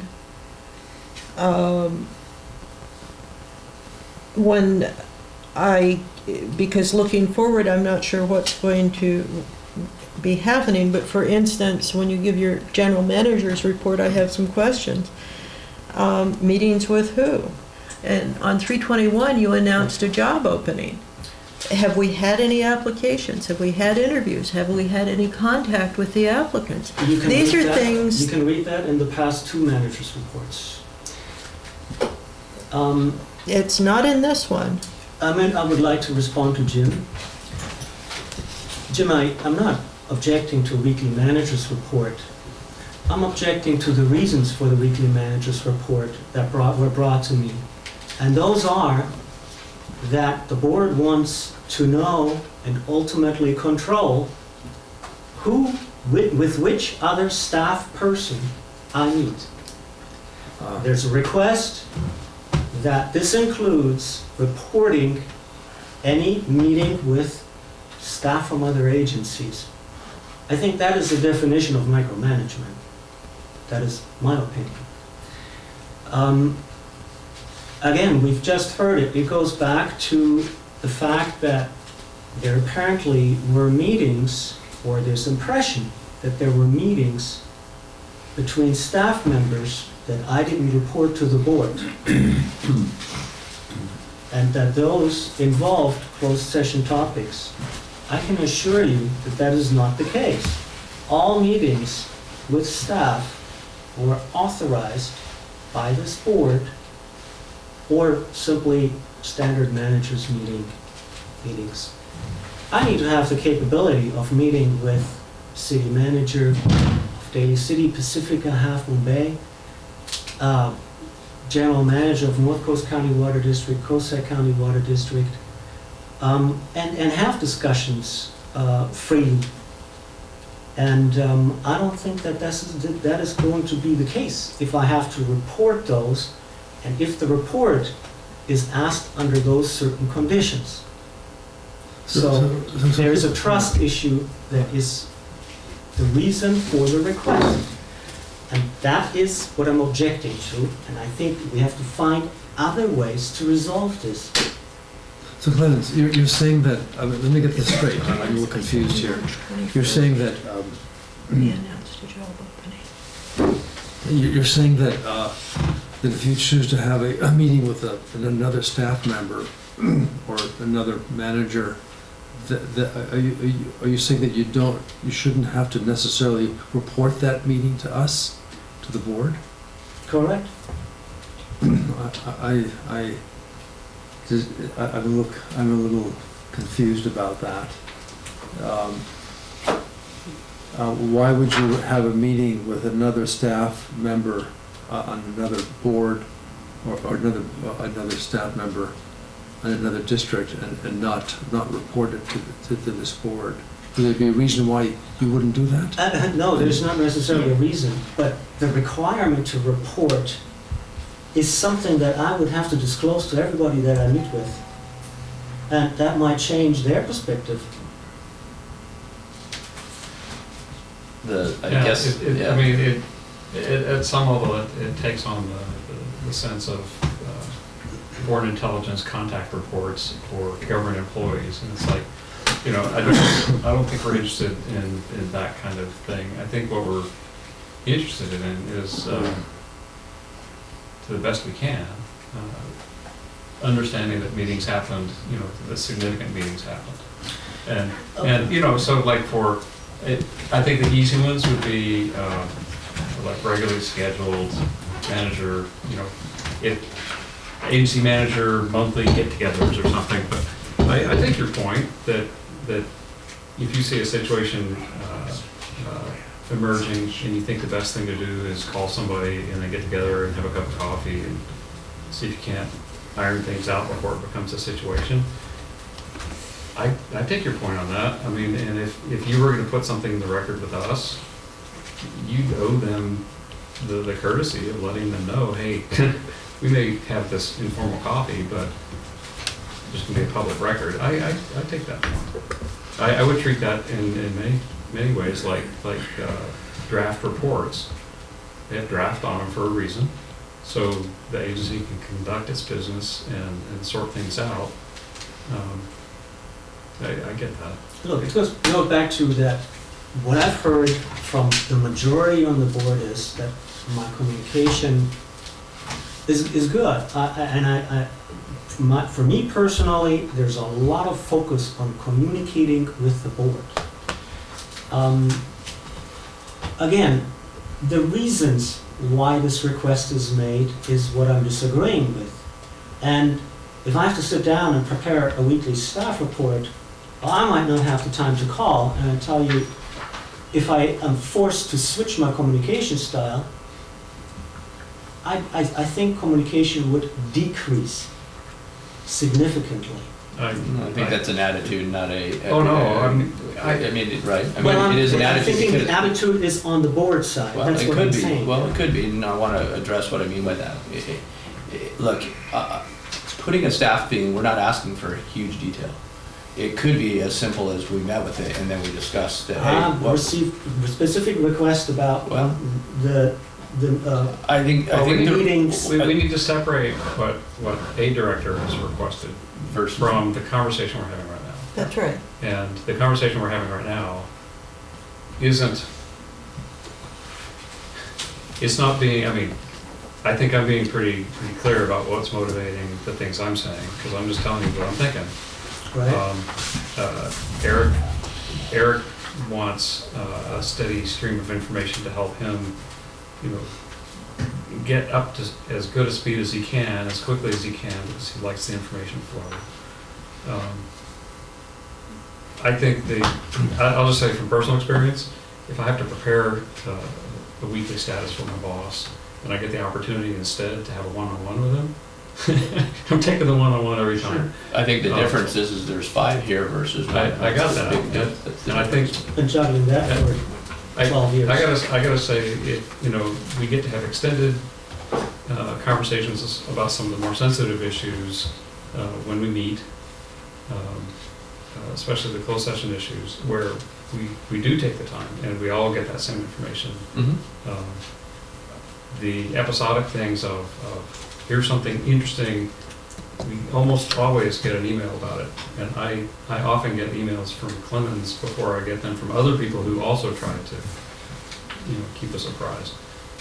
Sometimes it's a race between a couple of people who are always really good about, like, hey, there's something in the paper and you may get calls and you may want to know about this. And it's exactly the kind of thing that we have expressly asked for and we get regularly, reliably.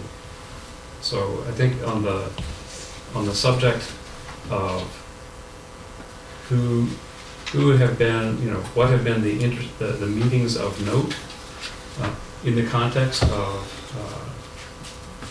what's going on with the lawsuit, I think the closed session is where we can just have very plain conversations about that, and everybody gets to be on the same page on that. Mhm.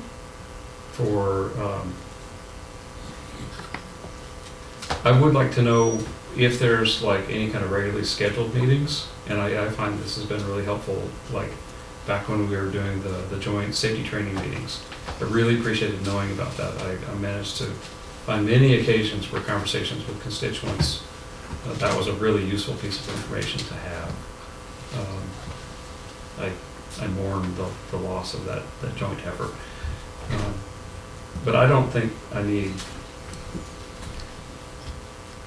I'm perfectly happy with 2 general managers' reports, like we get them in the packet, and then not only we, but our public is also getting that same information.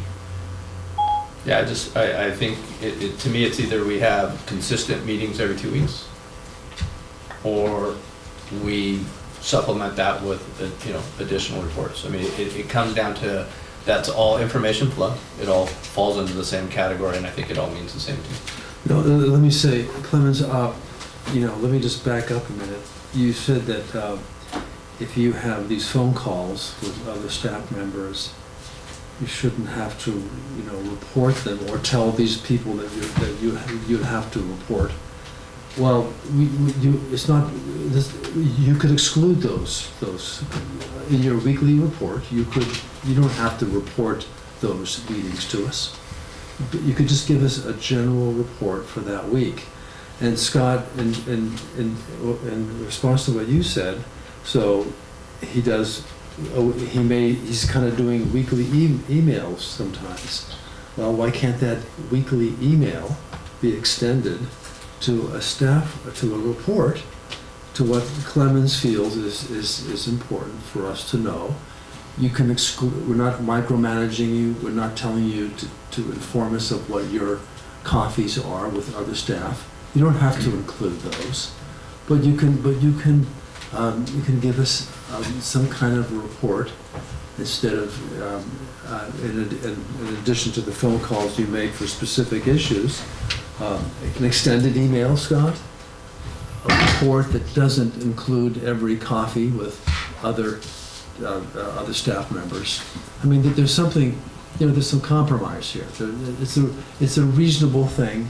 I don't think, I don't think we have to go to extremes to accept it or exclude Well, it. I take It's a reasonable different, thing. I take a different point of view. We're having a debate and a negotiation with our employee who distrusts this board's motives. And I'm bothered by that. Well, I'm really bothered by that. We're the board that's responsible for what goes on here. No, the general manager's responsible. So- We're not debating with you, Bill. Okay, thank you. You're welcome. We are responsible. That's our duty. We have a fiduciary duty, and the way we carry out that duty is by having a good manager. We have a great manager. But And I'm not done. And the issue on the trust that he's talking about, I believe, goes directly to your specific comments and concerns and requests. And I don't share them all, and I want to be That's really, fair. I want to be really clear about that. And I've been trying to explain why I don't share them. I'm not feeling a gap in the information flow, but I do see some things that we could tune up. And like I would think 2 general managers' reports a month ought to be something we ought to strive for, just as an ongoing thing, so we don't have a gap when we don't have a meeting. And that provides a place to put that regular update. It's not every week. It's what we would do if we met, and when we meet, there's a whole lot more work that has to happen to put the agenda together and all, that's a lot of work. So I would hope that would be like the smallest piece of regular work. And then I think we should get really clear about, hey, there's certain things we really do want to see in that we haven't been clear about before. And I think we ought to put a little thought into, well, I don't want to do a make work. I want to. Exactly. But I also don't want to do something where we're like trying to think of everything we might ever want to know about, and rather rely on some good judgment to say, hey, there are certain kinds of things, and some of them you'll know when you see them. And we already get emails, and those aren't weekly emails. Those are something happened, and I want to tell you about it. And we get those. I didn't even have to ask for any of those because they just happened.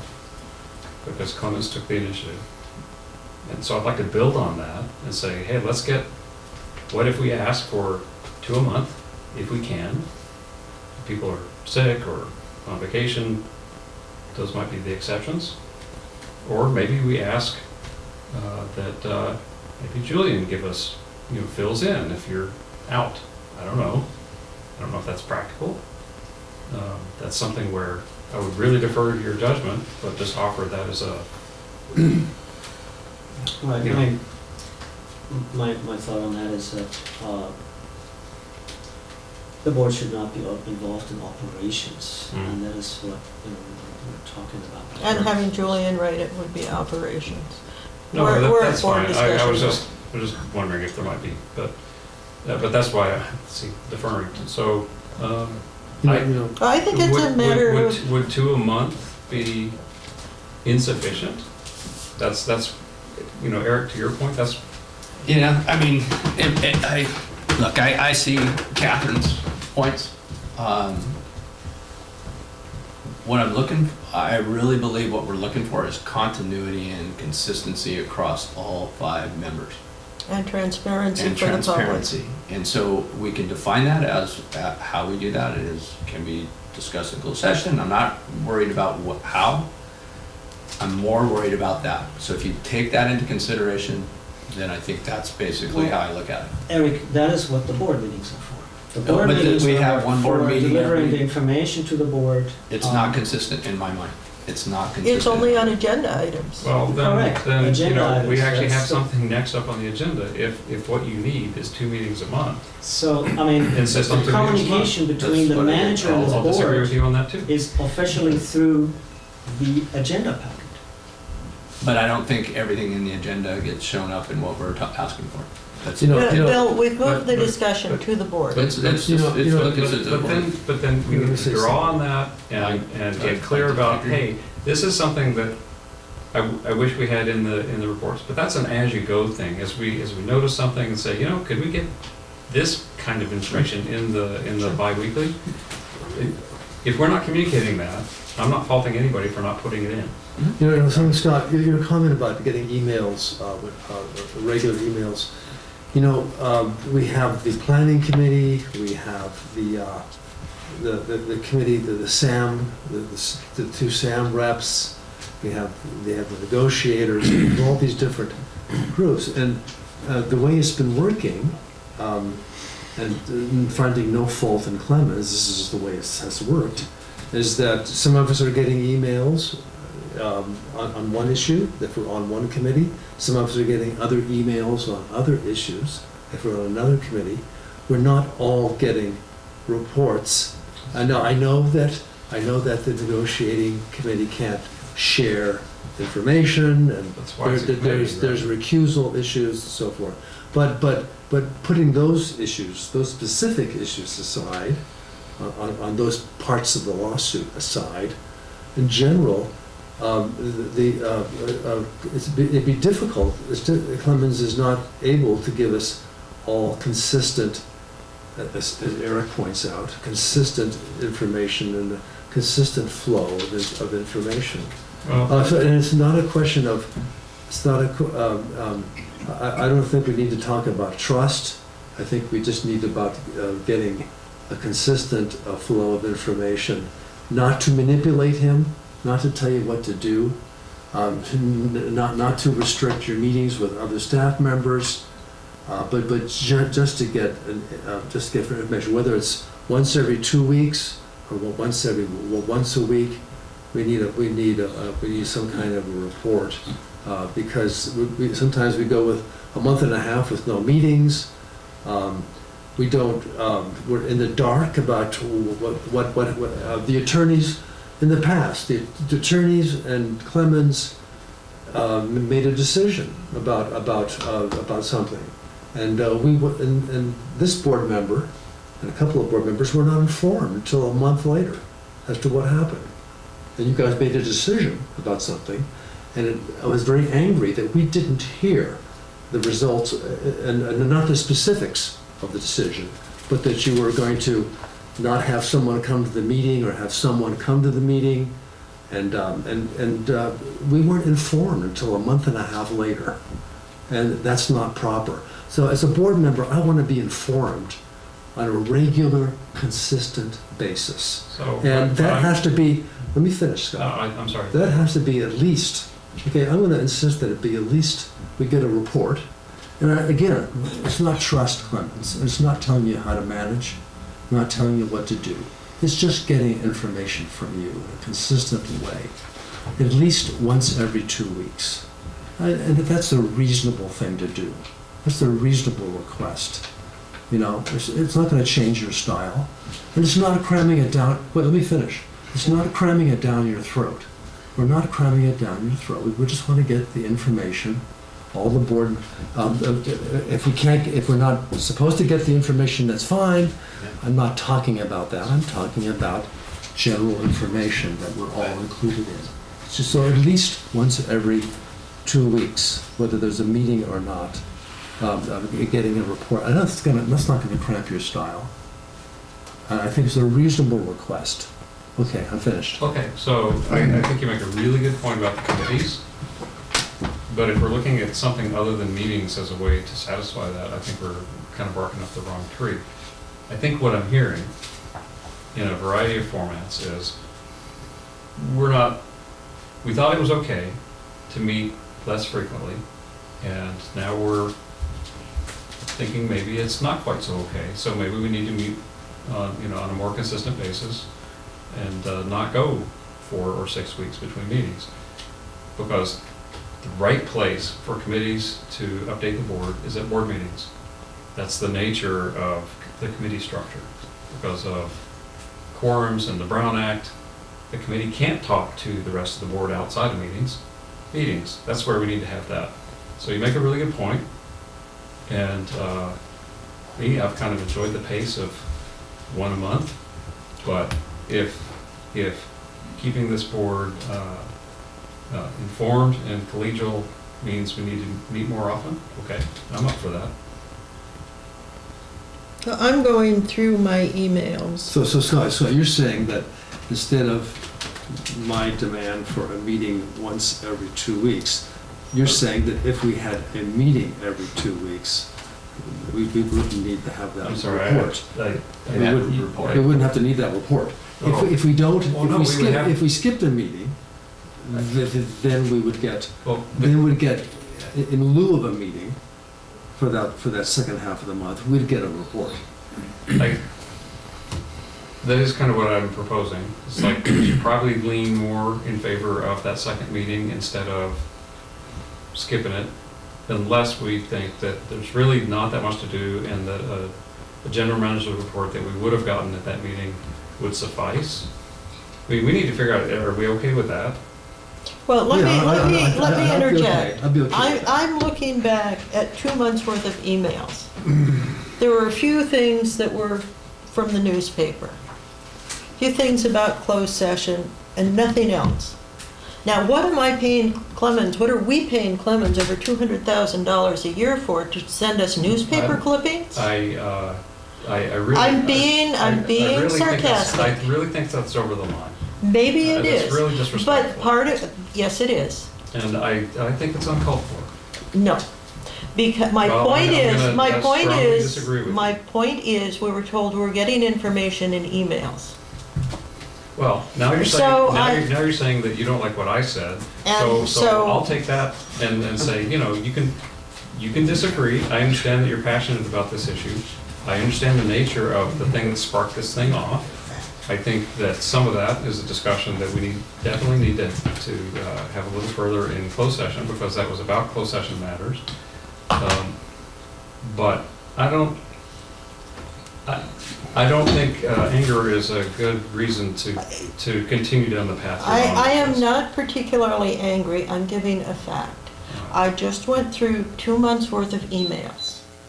There were a few things about newspaper clippings, some closed session stuff, some can you attend this meeting or not.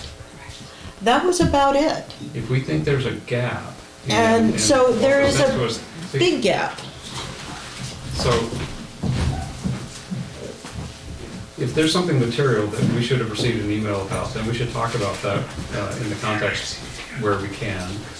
But honestly, I don't think, speaking in anger and belittling what we got in, belittling the person who sent us what information was timely by email is a very productive approach. You can characterize anything you want, any way you want. I'm neither angry nor belittling. I'm just saying, I'm asking a question that very clearly that it was belittling. And I was, you know me, when this thing happens. You can choose to take it and characterize it however you want. I was using Bill's words and addressing what kind of information I have received in the last 2 months. I've got 5 years worth of emails on this machine. I can go back that far if I want. Look, But I won't. The point you tried to land was about the value of the contribution of the general manager's work. We didn't hire him to send us a bunch of No, we informative didn't. emails. He's We running- hired him to he's- keep us informed, among other things. Well, but primarily run the district and keeping us informed so we can do our oversight job and our policy setting job. We're all in agreement on that. But to go extreme on that and we're better than that. We don't need to go that route. I'm not extreme, I'm just stating a point of view that I... So I put up a proposal that, let me just get clear about the proposal. 2 general managers' reports a month, if feasible, with obvious exceptions for things like travel and vacations and illness and, circumstances.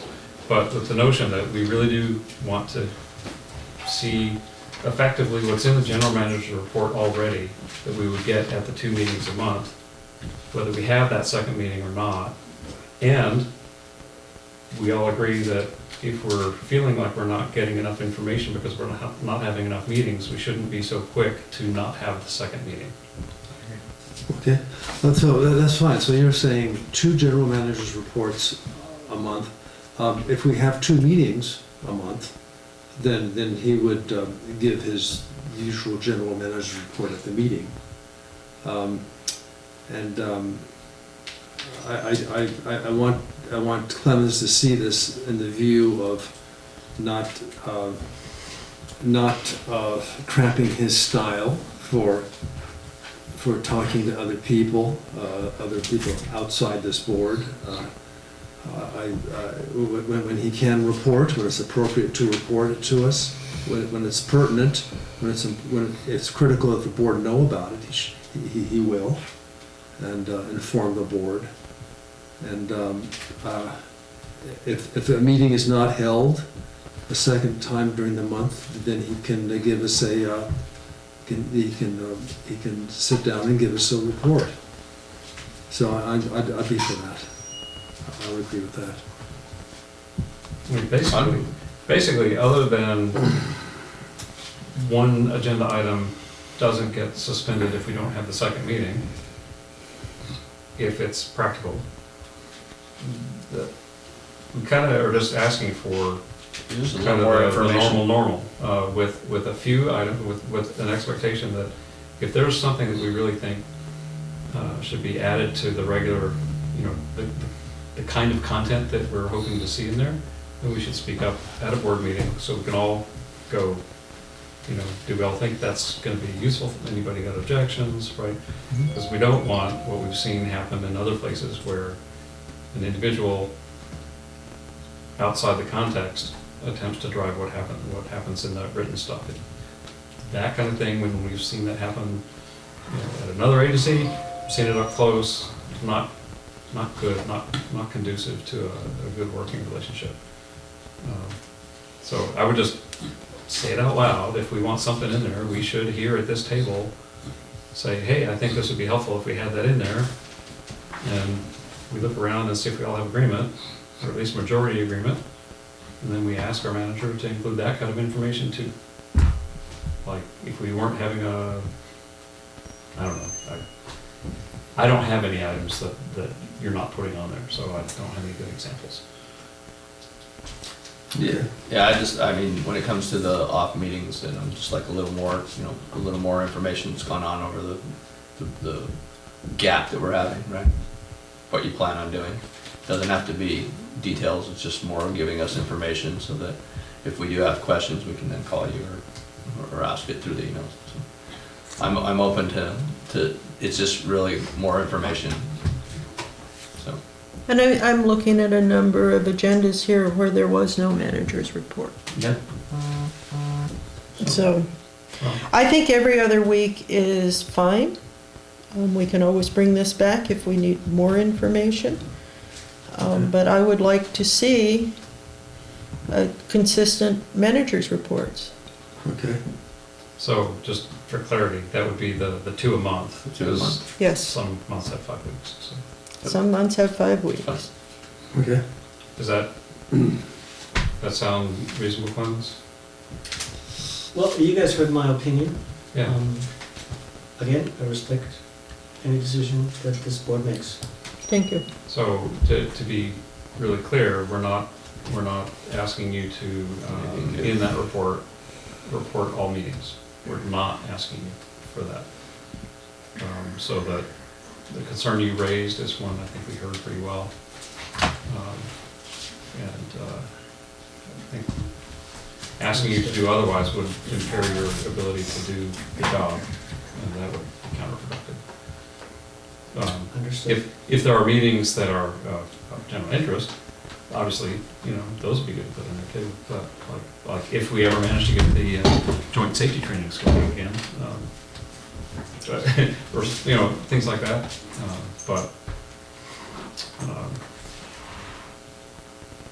So this would be effectively the same thing we would do if we just have all the meetings, except for the meetings that we cancel. It would just be the.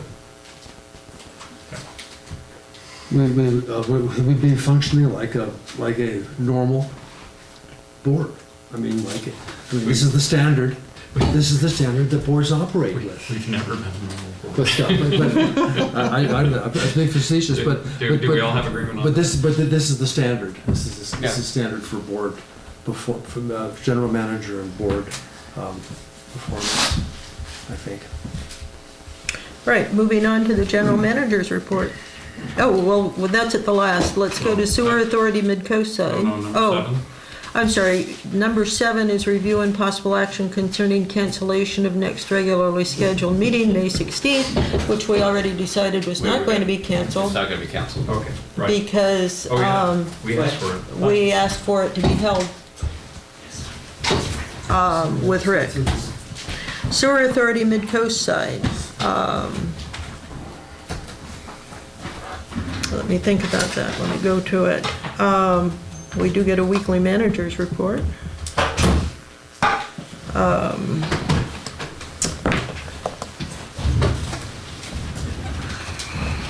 have to apologize. I am on day 11 of a nasty headache, so. The last meeting was April 22nd. And it was a quick meeting. It was a very quick meeting. We got out. We talked about the actuarial OPEB valuation and I'm going to do it to you. What's OPEB stand for? You treat other post-employment benefits. All right. Good for you. Yeah.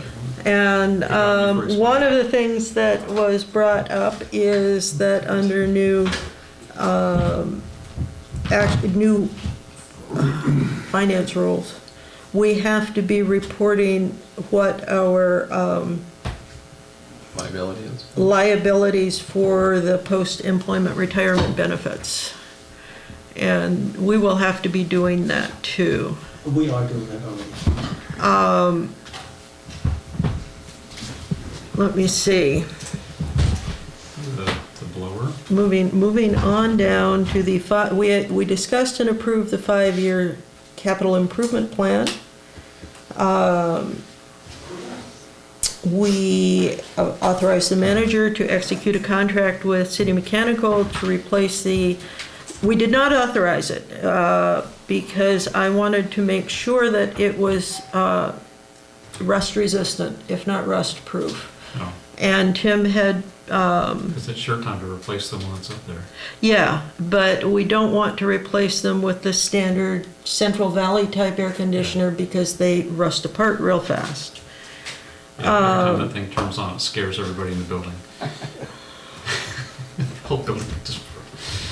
We did adopt a resolution establishing an irrevocable trust agreement for pre-funding other post-employment benefits, OPEBs, which is a good thing because according to the actuarial evaluation, we're way behind. And that was behind what we should have in reserves for that. And that was adopted unanimously. Other than that, Did PG&E do the presentation? PG&E did a very good presentation on the no interest loan for the work that's being done. A little early, but kind of like the truck. It's a good deal. And that's pretty much it. So we have another meeting coming up. Mid-Coast Council, we had CSDA, Rick's not here, attorney's report. And Nothing specific to report. We do have another Aqua Legal Services Committee meeting. I think it's next week, which is one of the more active committees that Aqua has. Is there anything on the horizon with with legislation that you know of?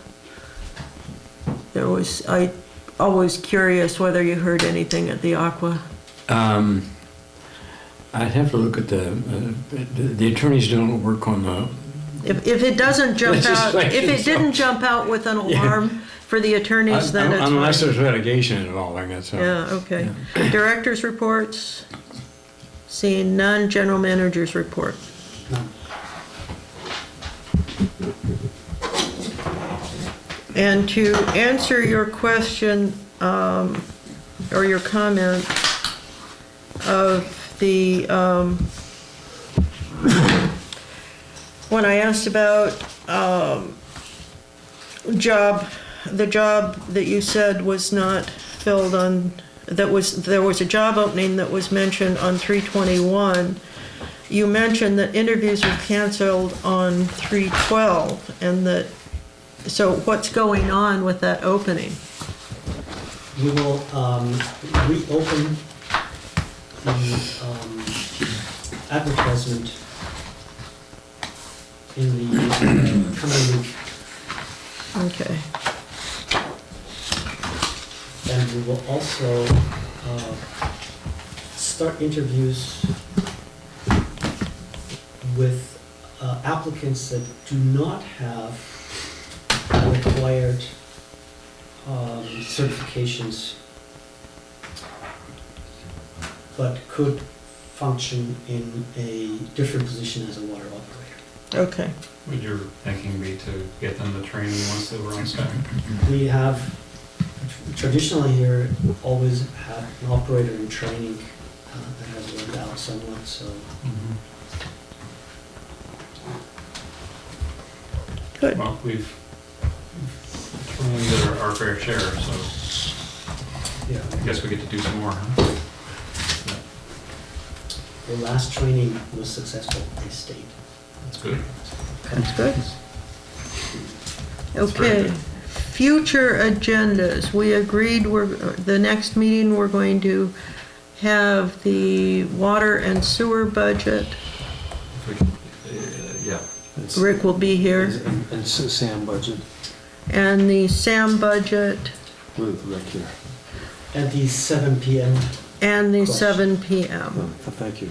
But we'll meet at 7:30. But we will start at 7:30. Okay. Okay, let's recess this meeting and reconvene in closed session in 5 to 10 minutes.